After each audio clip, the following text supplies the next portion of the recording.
Hi, I'm Liam Loftus. Welcome back to another BBC World Cup Pundit Q&A. Today we are joined by a truly elite striker, the Premier League's all-time top scorer with 260 goals, the Euros '96 Golden Boot winner, and a man who at one time could boast that he was the most expensive player in the world, Alan Shearer. Carry on, I like that. I have to start with, how do you assess England's World Cup chances after that win against Senegal? Yeah, we're all pretty confident, and rightly so. It was another good performance. If you've been picky, you'd say the first half hour or so wasn't great, but you're very rarely going to get 90 perfect minutes, or maybe 98 as some of the games are nowadays. But overall, yeah, really positive. Again, looked impressive again in forward positions, and some big performances from our boys. Yeah, so full of confidence. Yeah. Hotspur report on Twitter. What do you think England's best starting front three are at the moment? You know what? I don't think we have a best starting, and I think that's been the good thing, is that whatever decisions Gareth has made, and he's made some big calls. I mean, leaving Marcus Rashford out after getting 2 goals in the man of the match seems very harsh. But he did, and he got the right call, because the others came in and scored again. I mean, Saka again, Foden looking impressive, and of course Bellingham in midfield put in a mighty performance again. So Kane's in there definitely, and got his goal, and that'll give him great belief and confidence going forward. He's the one that definitely starts, but what goes in and around him, I think the manager's rotated and really got it spot on. It's a tough job. But what would you do for the starting 11 against France? Well, I wouldn't have had it what he had it last night. I'd had Rashford in because of the way he took his goals. But I'm a believer in form and confidence, and the way Foden played, the way Saka played, the way Kane played. Then, yeah, I would be tempted to go in with the same again. It's like the same lineup. Yes, why not? Well, if it's not broken, don't change it. You know. Yeah. Frank Sinatra on YouTube, not the real one. How do England stop Mbappe? I don't think it's as simple as if you stop Mbappe, then you stop France. I think that's been disrespectful to the other players. I've been to 2 of France's games, and Griezmann's been really impressive. Rabiot's been really impressive. Tchouameni, Dembele can be hot or cold, but on a hot day he's very dangerous.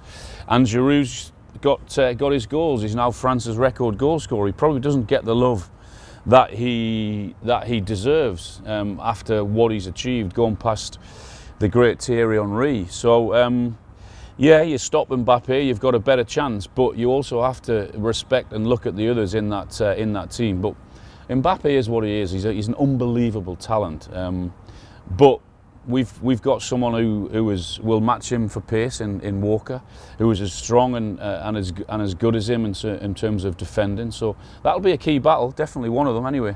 Carl Snape on Twitter, if England lose to France in the quarterfinals, can they still call this a successful tournament? Do we have to talk about losing to France in the quarterfinals? Why should we talk about losing? Let them.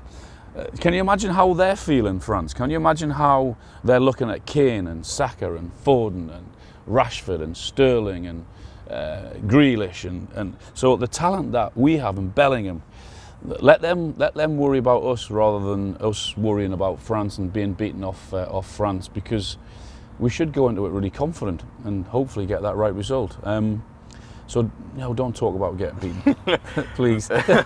Verity Powell and Jack Littlejohns on Facebook both asked, who's your favourite current England player? Who have you been most impressed by? Well, I mean, I'm a huge fan of Harry's, obviously Harry Kane. But I think you have to look at the midfield and Bellingham and what he's doing and done. For someone so young, you wouldn't think so. I mean, everything about him, his aura, his personality, the way he talks to the media, the way he handles himself on the football pitch. Yeah, I mean, Bellingham's been outrageously good for someone who's so young. Next one, Stephen Loughton on Twitter. Hasn't Jude Bellingham always belonged in Northumberland? I mean, he's being coy. He wants to know if Jude's coming to the two. Well, I would love to think so, but I suspect he might have a few more offers that clubs are already going to challenge in for the Premier League, rather than a team that will be in years to come. MTV Dave 2407 on Instagram. Would Alan Shearer in his prime get into this starting 11 of this current England team? Of course he would, yeah, absolutely, yeah.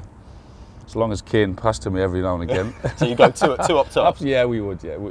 It might not be very friendly with me and him because we'd be taking up similar positions, but yeah, we could work together, absolutely. What do you reckon? Still do a job now, maybe?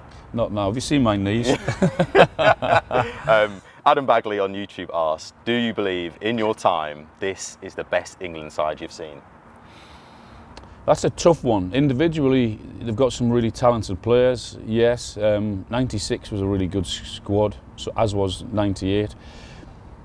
I think what I would say is that this squad is, or this team, however you want to phrase it, has probably got as good as chances winning the World Cup as any other squad has, because of, when you look at what's left in this tournament, every team has, they're good at that, but they're not so good at that, and I include England in that also. So I think they've got a bigger chance, and as good as chance as any team or any squad that I've been around of winning this tournament. Yeah. Right, I'm going to ask you an impossible question. I'm going to ask you to rank them. Euro 96, Golden Generation, or Southgate's England. Where are we getting? Well, if you're asking me it now before the quarter-final against France, I would have to say the 96, but if you ask me after France and we've won, then I would say this team. All right, I like that. Sam Porterbridge on Twitter.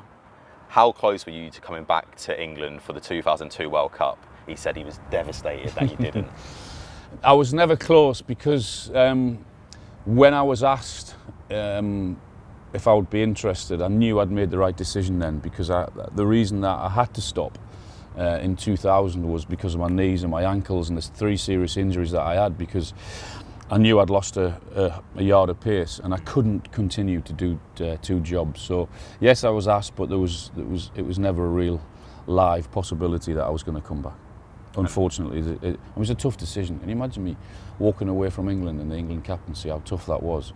But no, I wasn't going to come back, no. And finally, are England going to win the World Cup? Yes, of course. You're asking me the morning after a great result, sun shining. Yeah, we are, yeah, definitely. Love that. Alan, thank you so much for coming. Cheers.